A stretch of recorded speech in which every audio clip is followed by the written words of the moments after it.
let's spend some time talking about faith and your experience as an INFP with faith and the faith tradition and that journey. What's your experience as an INFP being like in church?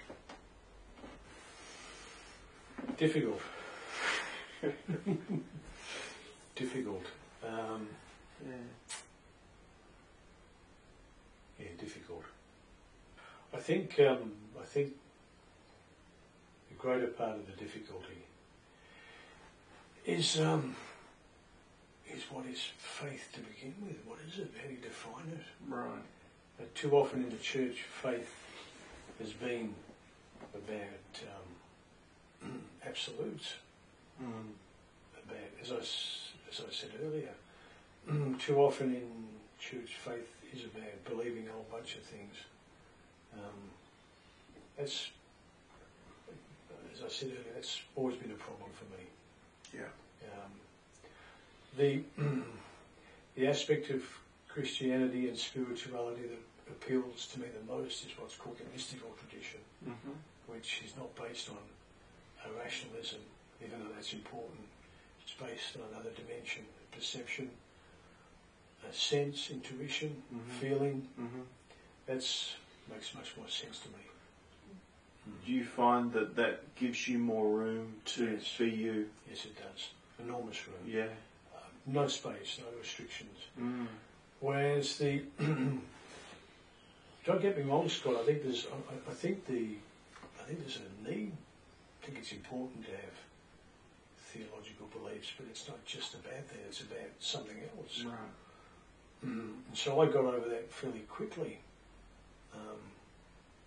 And so I discovered that there's a deeper sort of spirituality that's more intuitive, not black and white, not factual, not rationalistic. Yeah, it's something else. So you're saying that the tenets of the faith, the sort of, to be a Christian you need to believe A, B, C, D, and E. Yes, I've got a problem with that. And just planting those beliefs in you almost artificially just ain't going to wash. It just doesn't work. It doesn't fit. No. It needs to be felt, experienced. It needs to feel right. It needs to resonate. Resonate. Yeah, that's a good word. And until it does, you can't really live within that belief. No. But you're open to the belief by the Yes, sound of it. yes. It needs to be real. Yes. Yeah. When I said earlier about me holding things in tension, then letting go, I let them go because I tried to work with them for decades. And I couldn't work with them any longer. So getting back to your question about faith, faith for me, or spirituality for me, is really more about the mystical tradition. And unfortunately, Christianity in the West doesn't talk much about the mystical tradition. And Jesus was a mystic. St. Paul was a mystic. It's all about the Western expression of faith, which is about believing things, as if the very act of believing things will change your life. They don't. So was there a period of time in history where the mystic tradition existed in a... Yes, do you know when that was? Yeah, the mystical tradition started about the 3rd century, yeah. Okay. Yeah, right up to about the 13th century, St. Francis. So good 1,000 years. Yeah.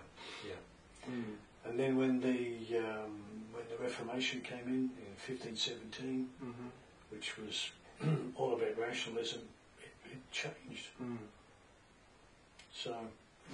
So faith for me, or spirituality for me, is it's a little bit like closing your eyes and just going by something else, something you can't see, but yet it's just as real.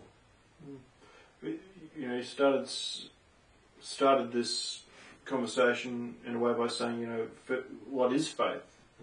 And then that picture that you just showed, closing your eyes and using something, that sounds like faith.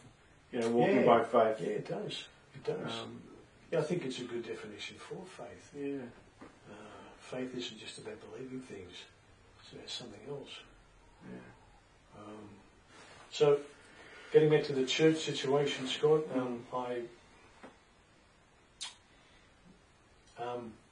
the church by accident and design is catered for what some people have called adolescent spirituality, not adult. And that's a particular sort of spirituality. So I'm talking about something that transcends that, which is the mystical tradition. So I don't know if that answers your question. Oh. So what you grew up in the church, I think. Yeah, I did. At 16. And was in the church for some time. In the Sunday service church, I mean. But I guess there'll probably be INFPs watching that might identify with your experience. Traditionally, I guess, what has a service been like for you as an INFP? Like, how's it? What's been your experience of church as an INFP? Very difficult. Yeah. Back to the difficult. Too structured. Far too structured. Right. Yeah, too structured. Too structured. Too much order.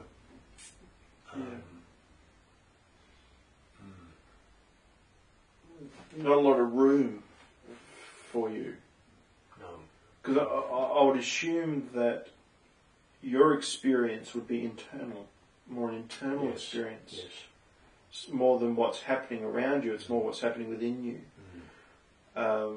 So you'd be looking for an atmosphere, I would think, that allows you to have an internal experience. Yes, that's true. What does that look like for you today?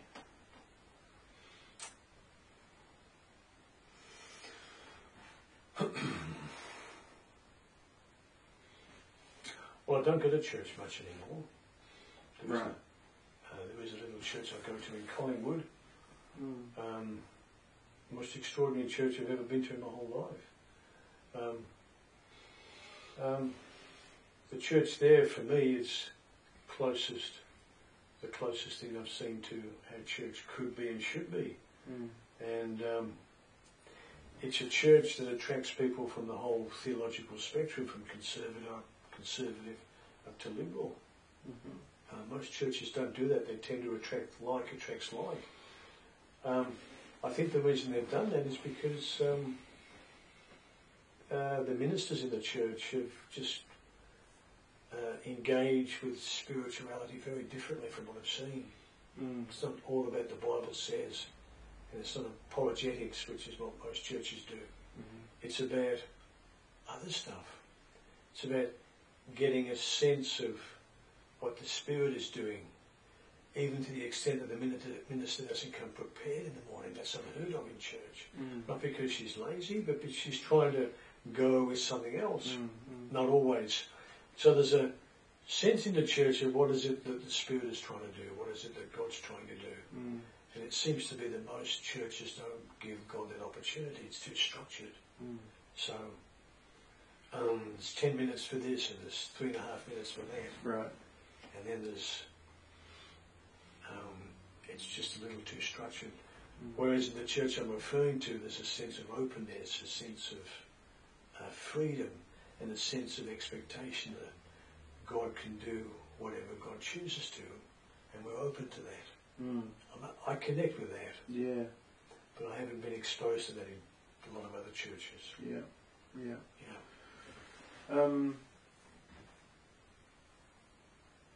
So you said before that you don't go to church all that much anymore. What's your journey been like? I guess in a sense outside of the established church system. How long's that been, and what's that journey been like? The journey has taken me outside of Christianity, Mm-hmm. incorporating and including other spiritual teachers such as Eckhart Tolle. So I no longer have a fear or a sense of concern about broader spirituality. For me, it's no longer confined just to Christianity. Mm-hmm. Because for me, God is everywhere. God is involved in all things, and it's not exclusive ownership of Christianity. So spirituality for me is involved other spiritualities like Buddhism, other things. Does that answer your question? Yeah. Yeah. And I'm very comfortable. Journey. Yeah. I'm very comfortable with that. Really comfortable. Just remembering that you've done quite a few, I think, silent retreats. Yeah, I've done a few. Yes. What's the longest you've done? Probably 4 days. Right. Are you able to sort of take us through the 4 days? What that's sure. like? The place is Tarrawarra Abbey in Yarra Glen. It's Cistercian monks, Catholic tradition, and it's mainly it's all about silence and solitude. That's what it's about. Just silence and solitude. Right. Going for long walks, just being silent, and then in the silence, finding a sense of where God is in that and what God is saying or doing. That's it in a nutshell. So is that silence with others or silence on your own? Both, yeah. Okay. Both, yeah. But is there a bit of a?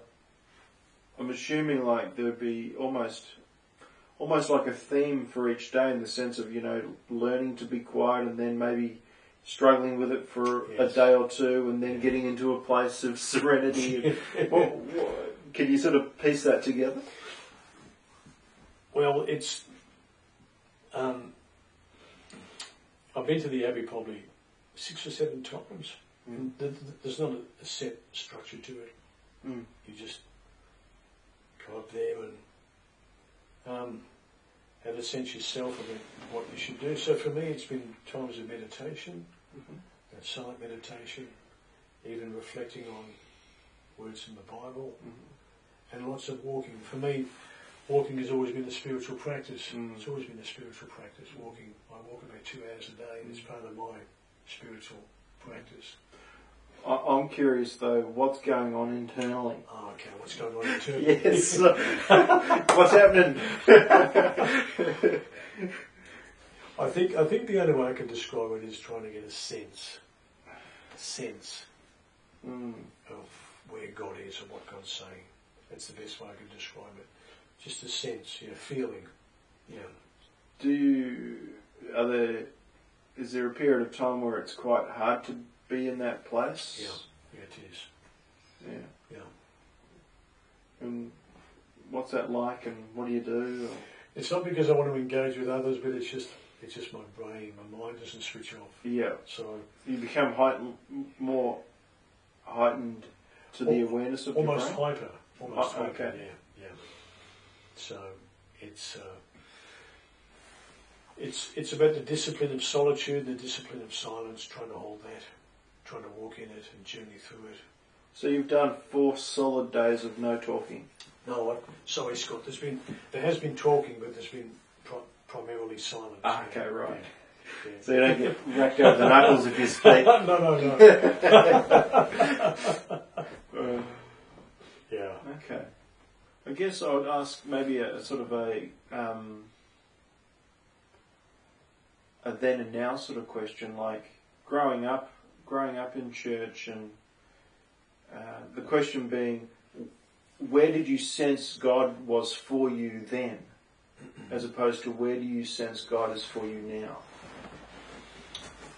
That's a good question.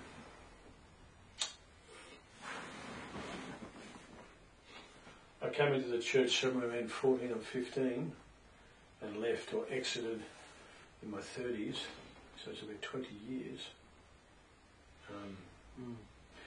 look, I have to say, and this is the truth, and it's rather dark, really, and disappointing. I didn't really have a sense of God being anywhere in that while I was in church. I couldn't really connect with God in church as much as I tried, and I tried so hard. Right. It's not that, in a sense, he wasn't there, No, but that's right. the connection wasn't the there. connection. It was like you were saying earlier, I just didn't have a sense of being part of it. And I didn't have a sense of being connected to it. Couldn't make it work for me. And because I couldn't make it work for me, I felt on the outside and felt that I felt that God loved everybody else except me. And so there was just this mono model of spirituality that didn't work for me, and that was the problem. And I thought that was the only model available. And so that was a bigger problem again. And so I just couldn't do it anymore. I couldn't do it, so I had to leave. At what age did you leave? Are you talking about the last few years, or are you talking about in your 20s? I've been in and out of the church several times, Scott, so it depends which time period. But the first time I left, was when I was in my early 30s, I think. And then I came back, and then I left again. But I left the church the first time out of a sense of despair, out of a sense of, just a sense of despair. About that disconnect and not finding... Yes, precisely. About the disconnect, about the fact that this God that I heard about every Sunday that everybody else seemed to be connecting with, I couldn't connect with this God. I guess you could only do that for so long. You can. You can. It sounds like you did it for quite a while. I did, yeah.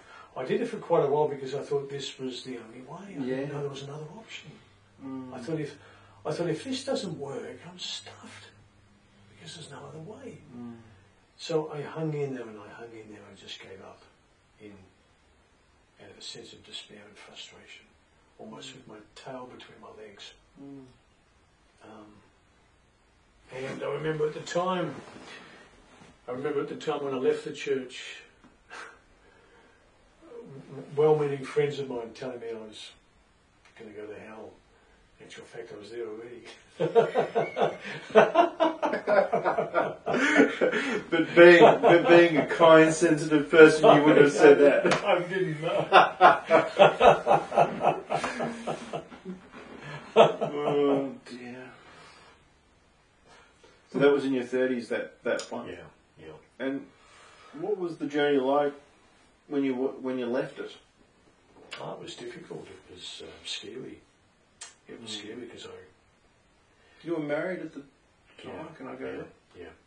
It was scary because I was essentially brought up in the church, and that was where I got my false sense of identity. Right. And so to leave the safeguard of the church, even though it didn't work, it was safe, it was difficult. I had to find my own way. And so those silent voices of guilt and condemnation almost were always there, Scott, in the background. What have I done? Is that it for me? What have I done? Shall I go back? Strong. They can be quite strong. Terribly strong. Yeah, terrible. I was racked with guilt, just racked.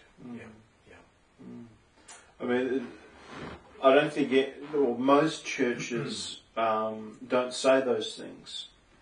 That if you leave here,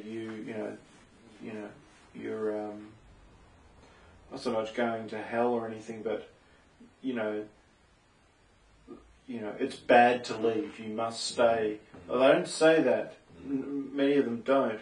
But for some reason, it seems implied, or it seems that if it's somehow implied in all of that, I guess I'm wanting to keep a distance between a church's intent and what happens unintentionally. but I think a lot of people have those voices when they're on a search that you've done the wrong thing, you're in disobedience, you're in rebellion, you're in sin, you need to get back to be okay again, and that I think it was worse in the 70s. Right. Bearing in mind I'm 59. I grew up in the church in the 70s, and I think the church in the 70s was a very different animal to what it is today. Right. And so in the 70s, especially the Pentecostal movement, the Pentecostal church I went to was very conservative, even fundamentalist, which is not a very flattering term. And so your salvation was tied up in you going to church. Mm-hmm. There was no bones about that. If you're saved, you come to church. End of story. I don't think it's quite as severe as that today, but there's still denominations and churches that would give you a lot of grief about going.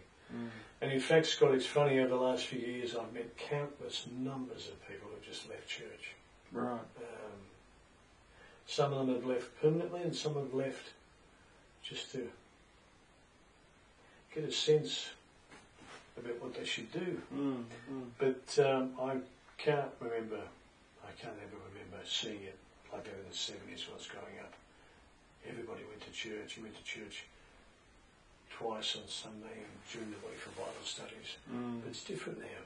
But in those days, salvation was, if you were saved, you came to church. That's it, end of story. So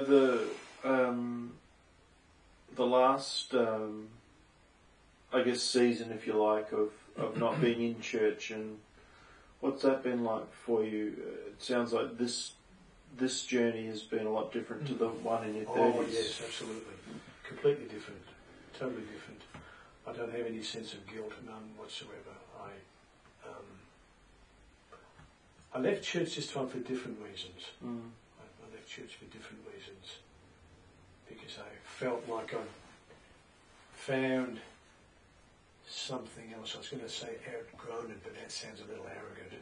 But I'd found something else that was working for me, but when I left the first time, nothing was working for me. The one that's working for you, is that the mystic tradition? It's I don't know how to describe it. It's hard to describe or define, but it's this broader, more inclusive form of spirituality that is who I am. I still go to church, but I don't go very often. And I don't go there to get fed or to find God. I go there because I enjoy sitting there, usually in their back, hoping I won't be interrupted. Right. Yeah. So just back on the question before. So where is God for you? Where do you see God as for you now?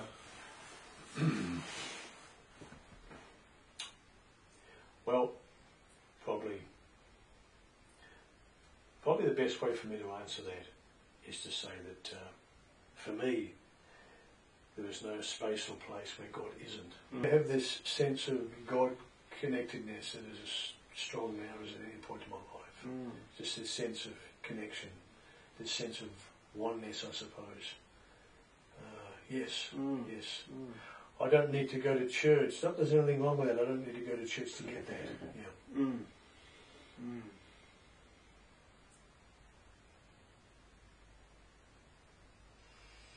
Anything else you'd like to add, Bob?